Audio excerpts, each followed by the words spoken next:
Olá! Caso eu faça a pergunta, quem é Zygmunt Bauman? Praticamente a resposta será automática por parte de você que começa a ver este vídeo. Virá à mente a seguinte resposta: é o pensador que desenvolveu as ideias sobre a modernidade líquida. É lógico que esta resposta não está incorreta. No entanto, ela mostra como que o pensamento de Bauman também foi mutilado pelo mercado editorial. Desconsidera-se, por exemplo, a produção baumaniana dos anos 1970, entre elas o seu livro de quase 500 páginas, ou melhor, de mais de 500 páginas, intitulado Fundamentos de Sociologia Marxista. É a este livro que recorreremos hoje em nossa sessão, para discutirmos um texto específico, porém muito bem construído, que refere-se à discussão de cultura.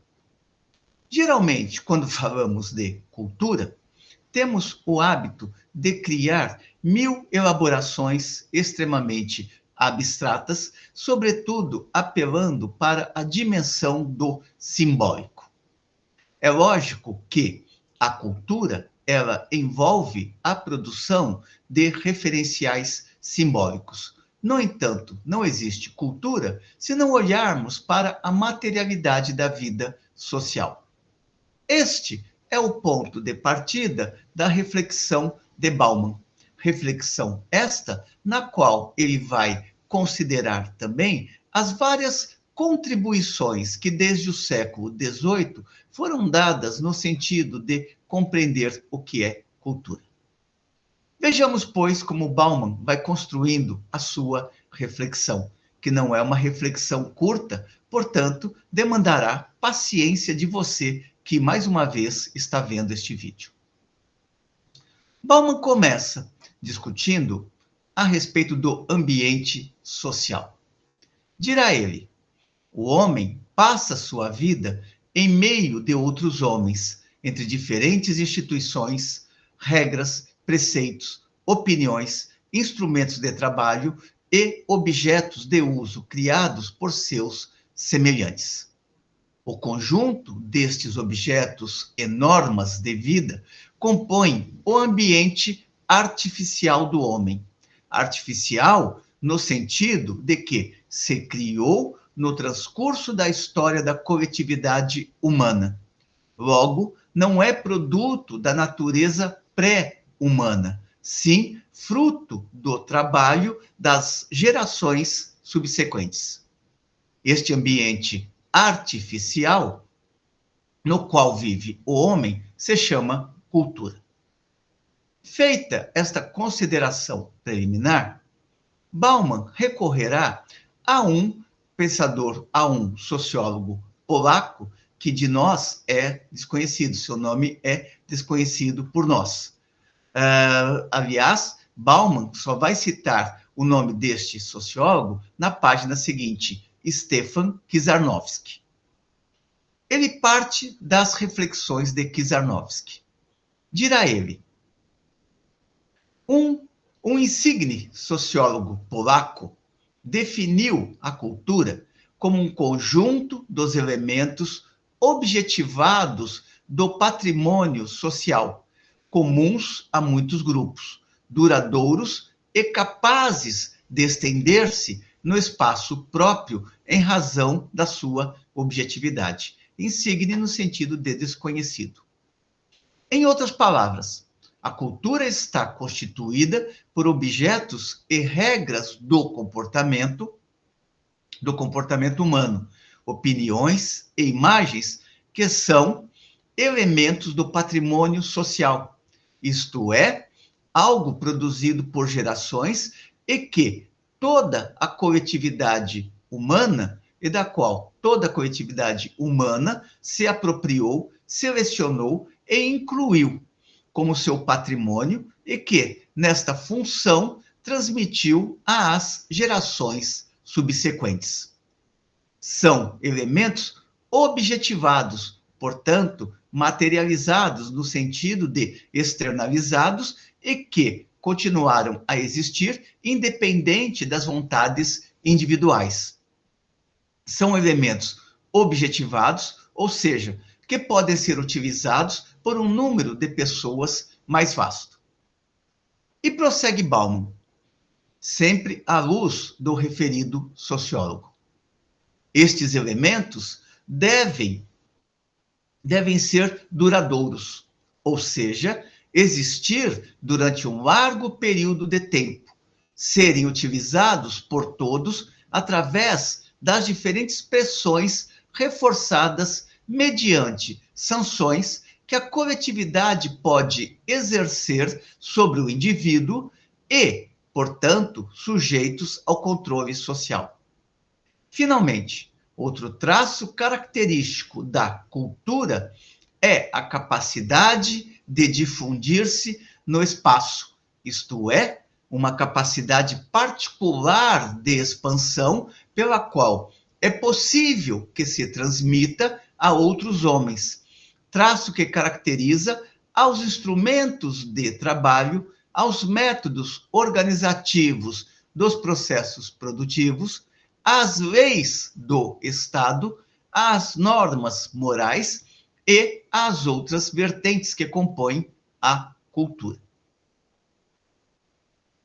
Seguramente, diz Bauman, esta não é a única definição possível de cultura, muito menos a única abordagem possível quando se fala de cultura.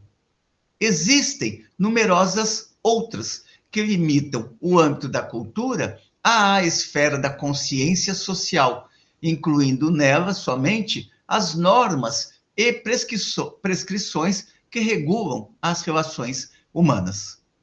Mas fato é que, desde o século XVIII, esforços foram direcionados no sentido de definir o que é cultura, ou pelo menos se entender o que é cultura. Um destes primeiros esforços, dirá Bauman, foi dado por E.B. Taylor, estudioso do que à época se chamava sociedade primitiva, ou seja, aqueles povos que estavam fora do continente europeu e que possuíam fundamentalmente uma organização tribal. As culturas primitivas, posteriormente, se descobriu que não eram primitivas, pelo contrário, são dotadas de complexidade, mas era uma terminologia que servia no século XIX para procurar compreender ou para explicitar qual era a dinâmica de vida social daqueles coletivos que viviam fora do continente europeu e que eram compreendidos muitas vezes como selvagens ou subdesenvolvidos. Conceituações que posteriormente foram sendo cada vez mais suplantadas, foram sendo cada vez mais eliminadas pelas outras reflexões e investigações que se desenvolveram. Dirá ele, existem outras numerosas que limitam o âmbito da cultura à esfera da consciência social, incluindo nela somente as normas e prescrições que regulam as relações humanas. As primeiras contribuições no sentido de definir cultura foram dadas por E.B. Taylor, estudioso das chamadas sociedades primitivas, na segunda metade do século XVIII. Com ele, se iniciou a tendência de incluir na noção de cultura todos os elementos que não são simplesmente biológicos e que, por isso, não podem explicar-se unicamente através da descrição de um mecanismo fisiológico. A definição de Taylor relaciona o termo de cultura com o conceito de origem social e de condicionamento da existência humana, tese que posteriormente foi bastante popularizada pelo pensamento de Marx. Prossegue Bauman observando que, por cultura, Taylor entende costumes e capacidade adquirida pelo homem enquanto membro da sociedade. Na mesma ordem de ideias, seguiu Radcliffe Brown, o antropólogo Radcliffe Brown. Brown define a cultura como uniformidade do comportamento interno e externo do homem, estandartização dos pensamentos e atos humanos. Para Bauman, conceito semelhante encontraremos em Margaret Mead, para quem a noção de cultura compreende a escolha em sua totalidade do bom comportamento transmitido totalmente às crianças e parcialmente aos adultos imigrados que chegam a formar parte de uma sociedade dada, formada por um grupo de homens em possessão de uma tradição comum. Para Mead, não só formam parte dela a arte, a ciência, a religião e a filosofia, mas também os sistemas tecnológicos, práticas políticas,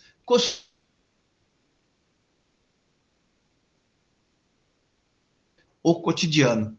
Por exemplo, a preparação da comida, o modo como se come, como se aconchega a criança ao corpo, junto aos diversos sistemas para escolher primeiro-ministro ou promulgar ou modificar uma determinada constituição daqueles coletivos. Um terceiro exemplo de pesquisas desenvolvidas e que procuraram refletir sobre a cultura é dado, segundo Bauman, por Bronisław Malinowski, que escreveu o famoso livro Os Argonautas do Pacífico Sul. Observa Bauman. Malinowski interpreta a cultura em um sentido mais amplo ainda, incluindo nela não só os diversos meios de comportamento humano, mas também seus conteúdos materiais e subjetivos. Disto resulta uma ampla noção do termo cultura, que vê estreitos vínculos entre os fenômenos culturais e o processo de satisfação das necessidades humanas, acercando-se desse modo à tradição do pensamento marxista. Igual a exemplo de Malinowski, Bauman cita o sociólogo Robert Linde.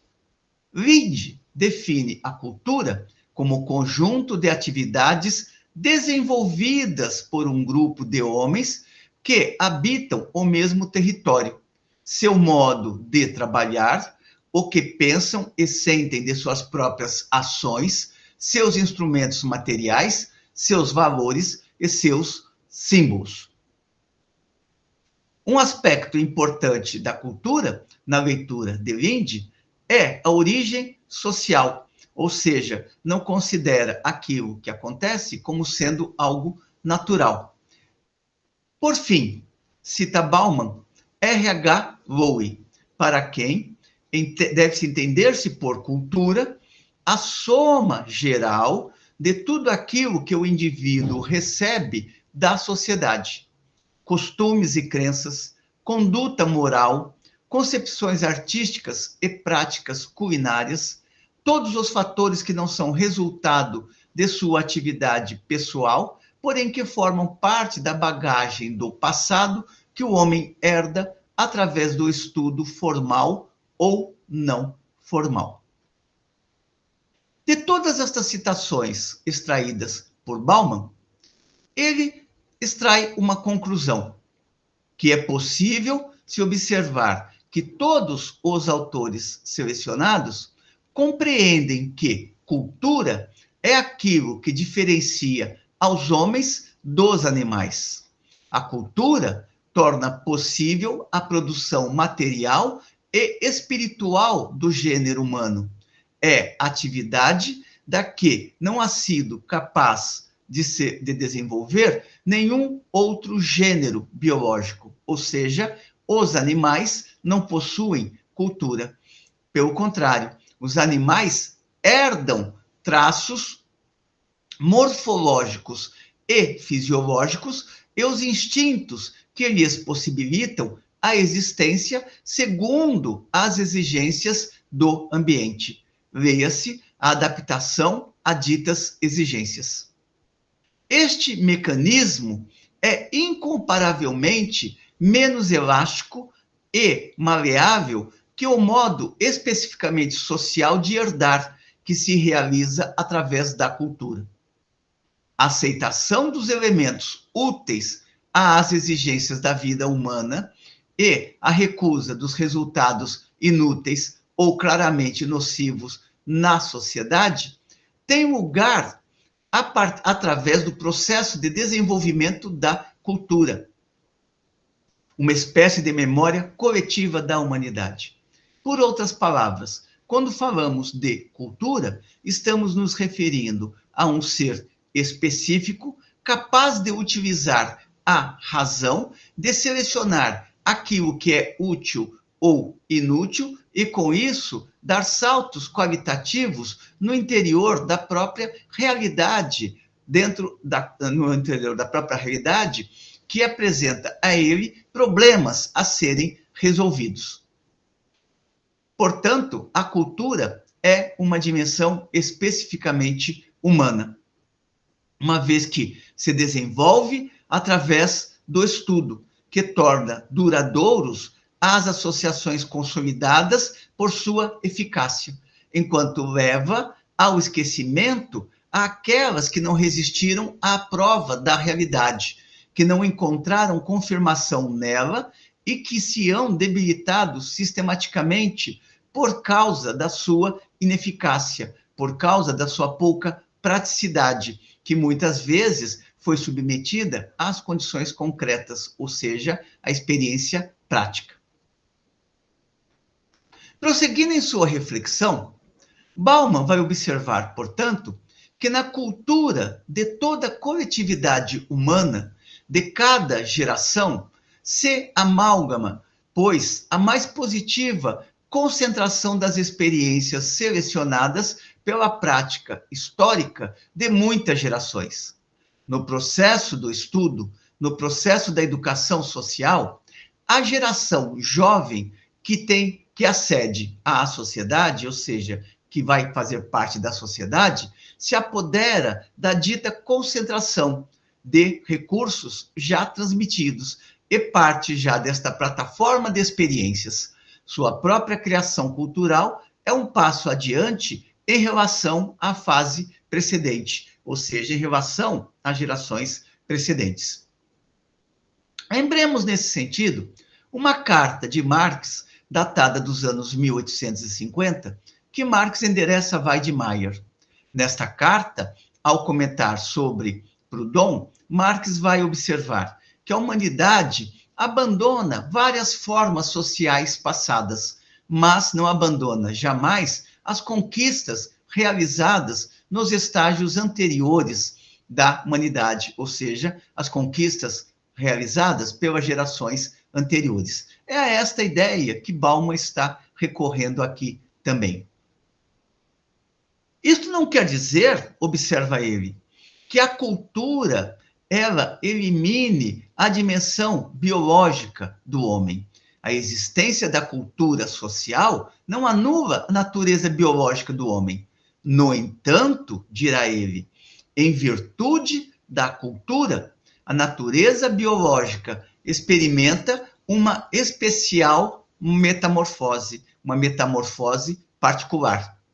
Ao ser nisso semelhante ao animal, o homem também, organismo vivente, possui necessidades elementares, primitivas, que se manifestam através de estímulos internos. Lembremos, por exemplo, Marx, no item do trabalho alienado, quando Marx coloca comer, beber e dormir, são também funções essencialmente animais, mas na abstração que as separa dos animais, tornam-se progressivamente funções essencialmente humanas. O homem aprende a comer de garfo e faca. O homem aprende a dormir em espaços não apenas de cavernas, mas em espaços aconchegantes. Bebe uma diversidade, bebe não apenas água, mas também vários outros líquidos, como sucos. Nisso, Marx está procurando mostrar o desenvolvimento social do homem. Portanto, comer, beber e dormir são também funções animais, mas à medida em que o ser social utiliza a mediação da consciência para se apropriar das condições objetivas, tornam-se cada vez mais dimensões humanas.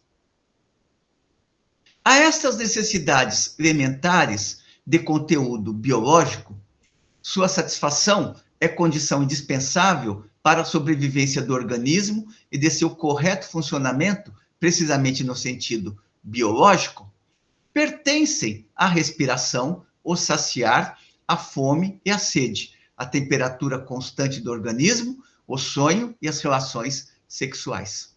Aqui, Bauman colocou um parênteses. Leiamos esta passagem sem o parênteses. A essas necessidades elementares do conteúdo biológico pertencem a respiração, o saciar a fome e a sede, a temperatura constante do organismo, o sonho e as relações sexuais. Prosseguindo em sua reflexão, Bauman vai observar que o comportamento do homem, ao contrário daquele dos animais, está sujeito a certos princípios, regras e normas determinadas socialmente. Ao ser precisamente um ser biológico, a linha primária das atividades do homem está traçada pelas necessidades de seu organismo. Porém, os objetivos concretos que deseja perseguir e, sobretudo, a forma que assume seu comportamento são de origem puramente social, uma vez que aí encontra-se a mediação da consciência e, portanto, a escolha. Como diz Lukács, em cada decisão ontológica do ser social, o homem se defronta com valorações. O homem não é apenas um ser que dá resposta, ele não é apenas um ser que dá respostas, e fornece respostas à luz de valorações que estabelece diante dos problemas concretos que precisa resolver. Constituem as coisas que o homem deve aprender de sua sociedade, porque não foram dadas no processo de herança biológica. Para que o homem possa ter a possibilidade de instruir-se no seio da sociedade, o processo de instrução deve desenvolver-se na própria sociedade. E para isto, deve ter havido um processo de entesouramento social das experiências, fixadas na estrutura social ou em suas funções. Portanto, há um processo de socialização no qual as gerações anteriores transmitem para gerações posteriores conhecimentos a serem utilizados e que possibilitarão a estas novas gerações se defrontarem com os novos problemas que surgirem. Somente assim, prossegue Bauman, se obtém a autorreprodução da sociedade, através das gerações sucessivas, sua possibilidade de duração, que supera com muito o período da vida humana dos indivíduos que formam parte daquela. A supra-individualidade da vida social nasce da aquisição das experiências sociais transmitidas hereditariamente na cultura, e não apenas biologicamente. A cultura social é um fato, uma realidade objetiva para aqueles que entram a formar parte da sociedade, para seus novos componentes, que estudam nela o patrimônio de experiências. Neste processo de instrução, os indivíduos recebem imperativos culturais na mesma proporção que imperativos derivados das leis da natureza. Portanto, há uma transmissão biológica e social. Normas como obedece aos maiores e não ter práticas ao léu, ou seja, práticas que violem as regras coletivas. Ademais disso, sempre tem força social as normas de comportamento baseadas em informações fixadas socialmente em consequência da ação das leis naturais. A influência que a vida humana experimenta deste conjunto de fatores que denominamos ambiente geográfico, tais como clima, características geológicas do terreno, relevo, grau de irrigação, caráter da fauna e flora, quantidade de riquezas naturais, etc., a influência que a vida humana experimenta deste conjunto de fatores que denominamos ambiente geográfico está modificada, no entanto, pela cultura. Toda a coletividade humana está condicionada pela entidade dos valores de cada uma dessas variantes, condicionada no sentido de determinada socialmente, não condicionada no sentido da inevitabilidade.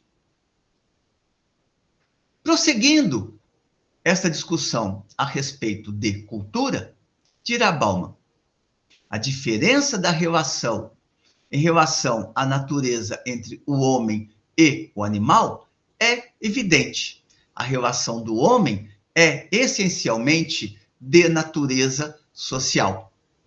No transcurso da história, o homem aprendeu a transformar continuamente o ambiente geográfico.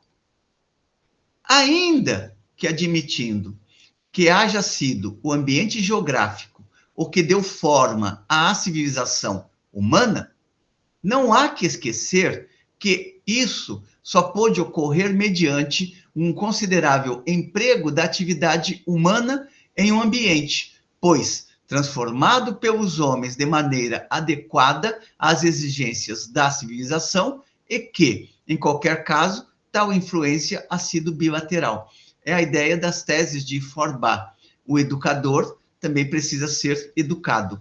O ser se defronta com as condições objetivas, transforma as condições objetivas e, neste sentido, aprende também com estas transformações. Uma das teses de Feuerbach. Prossegue Bauman. Os animais, com a natureza que os circunda, constituem uma unidade ecológica específica, ou como diz Marx nos manuscritos econômicos e filosóficos, os animais são uno com a natureza, ou seja, não produzem para além das suas necessidades imediatas. Os animais, com a natureza que os circunda, constituem uma unidade ecológica específica, formam parte do biotipo de um terreno determinado, de onde as respectivas espécies se multiplicam ou se extinguem em relação direta com as transformações do biotopo. O homem, no entanto, é distinto. O homem povoou quase toda a Terra, independentemente do clima e das condições geográficas. Em grande medida, tornou-se independente da natureza nas suas condições de existência. Lembremos que é impossível ao homem se libertar totalmente das condições objetivas. No entanto, é possível ao ser social, portanto, ao homem, transformar as condições objetivas, subordinando-as às suas necessidades. E ele o faz em tal intensidade que o mundo objetivo passa a ser parte indissolúvel do seu organismo. Lembremos mais uma vez as reflexões de Marx nos manuscritos econômicos e filosóficos, quando Marx coloca que a natureza inorgânica passa cada vez mais a fazer parte do organismo humano. Pensemos, por exemplo, o que seria da nossa vida cotidiana hoje se tivéssemos que abolir várias conquistas civilizatórias, tais como máquina de lavar roupa, fogão, geladeira, micro-ondas, celular, computador, medicina. Ou seja, esta natureza inorgânica passa cada vez mais a integrar-se com a dimensão orgânica do ser social. Daí que Bauman está colocando: o homem povoou quase toda a Terra, independentemente do clima e das condições geográficas. Em grande medida, tornou-se independente da natureza, das naturezas mais imediatas, das condições de existência mais imediatas. Os animais, no entanto, só podem adequar-se a condições geográficas transformadas, transformando suas propriedades naturais. A adaptação a um clima mais frio pode sobrevir por meio do crescimento de um pelo mais espesso, como nos mamíferos, ou nas ilhas rochosas e atacadas pelos ventos do oceano por meio da redução das asas dos insetos. E o mesmo ocorre a outros animais. Portanto, há uma adaptação dos animais que não é uma adaptação consciente. Ela é dada pelas condições objetivas nas quais se encontram os animais. Nesse sentido, é importantíssimo os estudos que foram desenvolvidos por Charles Darwin na origem das espécies. O homem possui meios de adaptação incomparavelmente mais ricos às condições objetivas, na medida em que estas adaptações são de caráter social e se expressam nos diferentes modos em que adapta a natureza às suas próprias necessidades, que mudam precisamente a partir das variações do ambiente biológico. O comportamento dos animais em relação à natureza é de consumo passivo e destrutivo ao mesmo tempo. Diferentemente, ocorre com o homem. Em virtude de seu caráter social, os homens, sempre entendendo os homens como gênero humano, os homens aumentam artificialmente o patrimônio de bens que a natureza pode dar, graças a uma transformação planificada da natureza, dirigida para a satisfação das necessidades e objetivos definidos, que seria a teleologia da ação social, a ação voltada a uma finalidade, determinados pelo caráter social do homem. Este ser consegue transformar a natureza, subordinando-a às suas necessidades e, além disso, produzir saltos qualitativos dentro das condições objetivas que encontra. Em um determinado nível de desenvolvimento da civilização, prossegue Bauman, a preocupação do homem de assegurar-se futuras condições de existência se manifesta também por uma renúncia consciente à economia da rapina, ou seja, da destruição pura e simples. Ele começa a planificar como é que ele pode preservar as condições de existência a fim de que elas estejam disponíveis em períodos nos quais as condições de sobrevivência sejam menos favoráveis. O homem renuncia momentaneamente a prover-se, por exemplo, de produtos de consumo. Os elementos do ambiente natural, prossegue Bauman, que condicionam a existência social, não dependem somente da natural composição fisiológica ou anatômica do homem, mas também do grau de seu desenvolvimento social. Portanto, não basta apenas a vontade de transformar, é necessário que tenha toda uma adaptação também biológica e social para que as condições objetivas possam ser transformadas. Lembremos que esta adaptação, ela não vem nem depois, nem antes. É uma adaptação que ocorre ao mesmo tempo em que este ser social lida com as condições objetivas.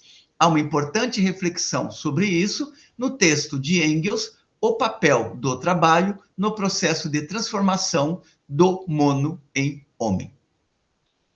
É evidente que durante os estágios primitivos, ou seja, mais originários da existência do homem, dos coletivos sociais, é evidente que durante os estágios primitivos do desenvolvimento da humanidade, aquilo que geralmente chamamos por pré-história, os elementos essenciais do ambiente geográfico eram os que determinavam a previsão dos meios naturais de alimentação, a riqueza da fauna, da flora, a temperatura moderada, etc.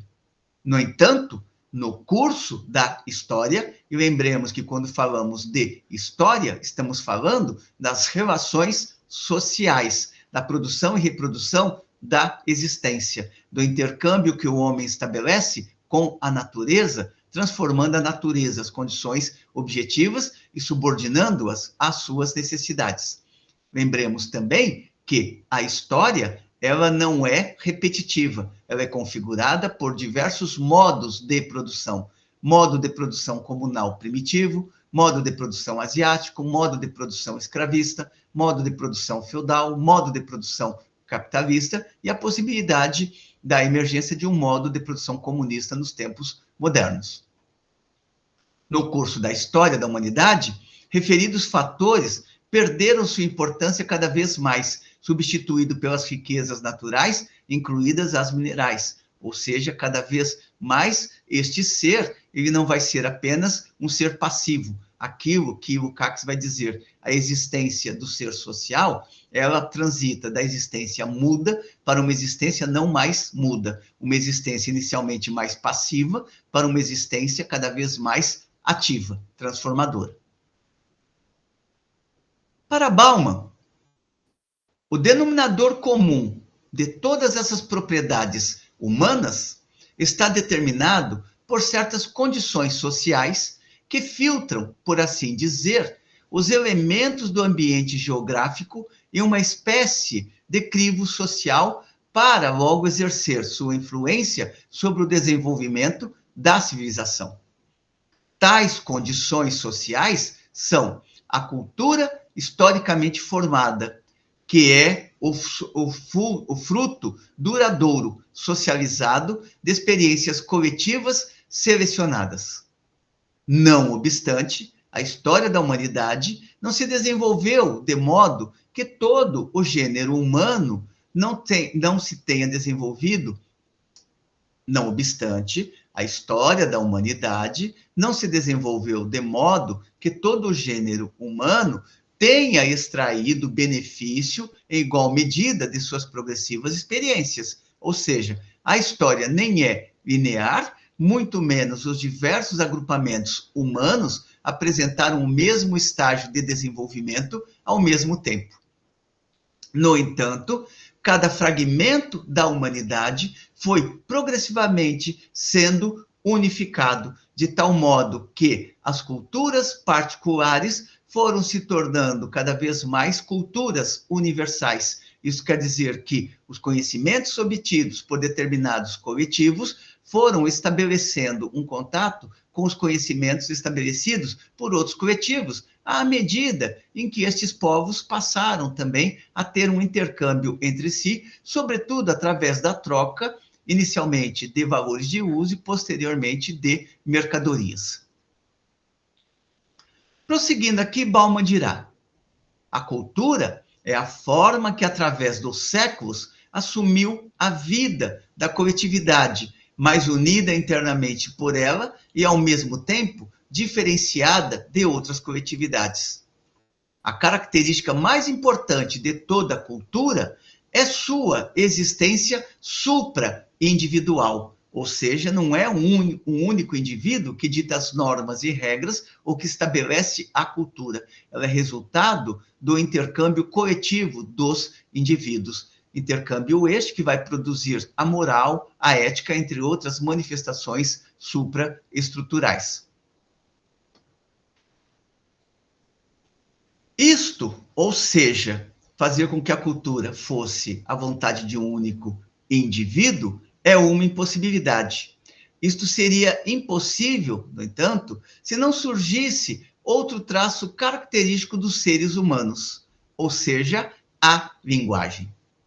Todo sistema de sinais de tipo definido que sirva para os fins da comunicação humana e que, em determinados casos, pode servir para formular pensamentos no processo cognitivo, foram sendo cada vez mais desenvolvidos pelos homens, configurando uma linguagem própria e cada vez mais complexa. Ou seja, saiu-se dos grunhidos para uma linguagem cada vez mais conceitual, uma linguagem capaz de aprender não apenas os conceitos, mas também de desenvolver categorias de análise, fundamentais para o pensamento teórico e científico.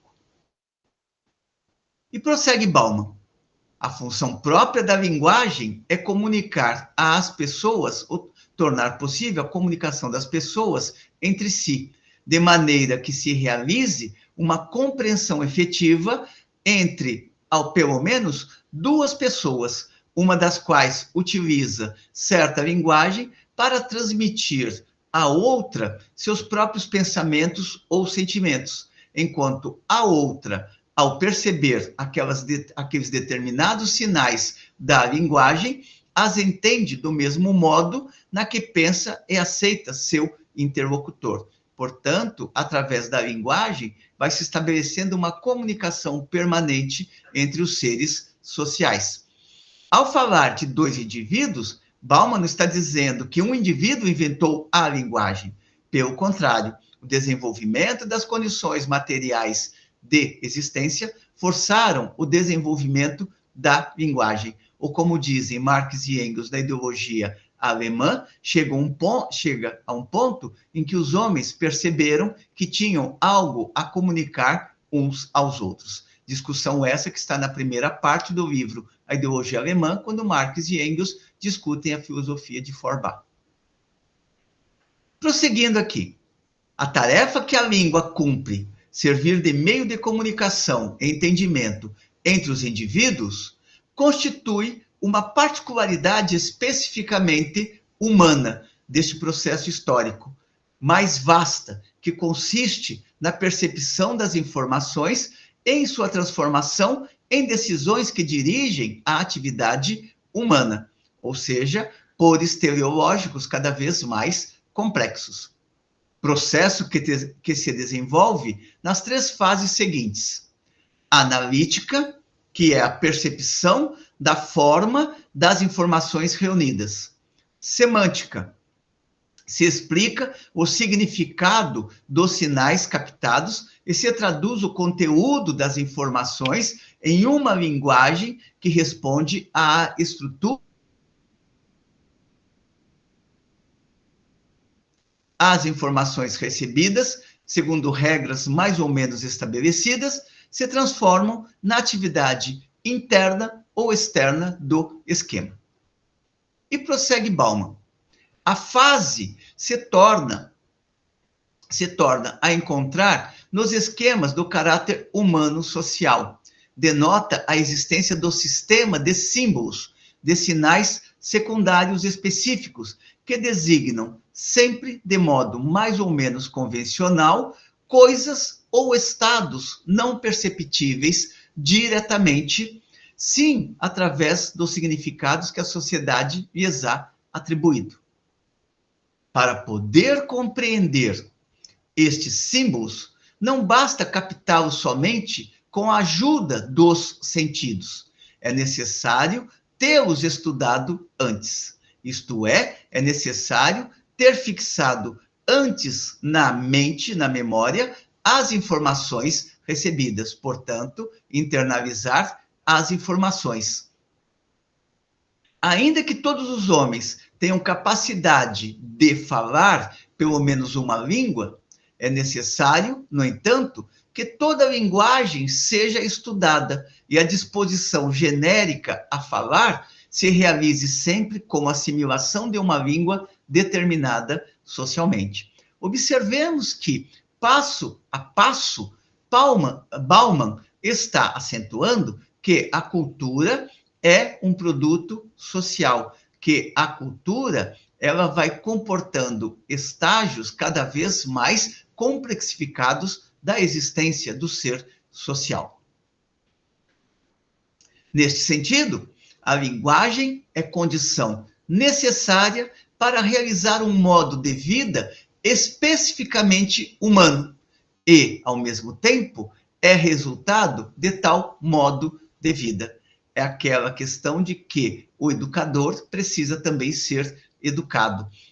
Tanto o ser atua e, ao atuar, aprende e é obrigado a reconfigurar o seu ser para internalizar aquele aprendizado.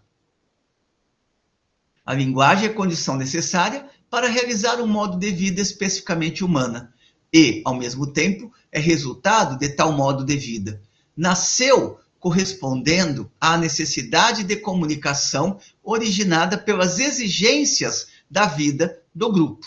Ou seja, a partir do momento em que estes coletivos passaram a ter uma convivência cada vez mais próxima, os grupos passaram a ter uma convivência essencialmente social, a linguagem se colocou como um imperativo, a linguagem cada vez mais complexa. Um grunhido é uma forma de linguagem, mas o grunhido, na medida em que as tarefas se complexificam, precisa também se complexificar para codificar as tarefas a serem realizadas. Daí que, resgatando uma ideia que está presente no texto de Engels, o papel do trabalho no processo de transformação do mono em homem, observará Bauman a necessidade de desenvolver o órgão necessário para isto, as cordas vocais. E conclui Bauman este item a respeito da cultura. No entanto, antes de que nascesse a necessidade de comunicar os pensamentos, devia formar-se o conteúdo das informações a transmitir. Logo, a coletividade humana devia estar já unida, no sentido em que a satisfação das necessidades vitais de um indivíduo dependia do comportamento de outro indivíduo ou da comunidade inteira. Lembrando que aqui comunidade no sentido de que não havia diferenciação de classes entre esses primeiros coletivos humanos. Por outra parte, a união intrínseca da coletividade humana foi precisamente a que constituiu a premissa para a formação da cultura em geral, a que fez de ponte entre a existência animal e a humana, ou seja, que estabeleceu definitivamente a separação entre os homens e os animais. Com isso, Bauman encerra aqui a sua discussão a respeito da cultura.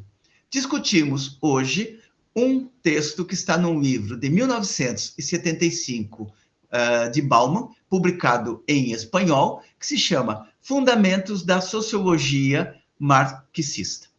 Espero que tenham gostado da discussão. Como sempre, encaminhem suas considerações positivas ou negativas, a fim de que sempre possamos melhorar o nosso trabalho, contribuindo assim com as jovens gerações de estudantes, de pesquisadores e de trabalhadores. Até uma próxima, na qual procuraremos explorar outros elementos deste importante livro de Bauman que não se referem à modernidade líquida.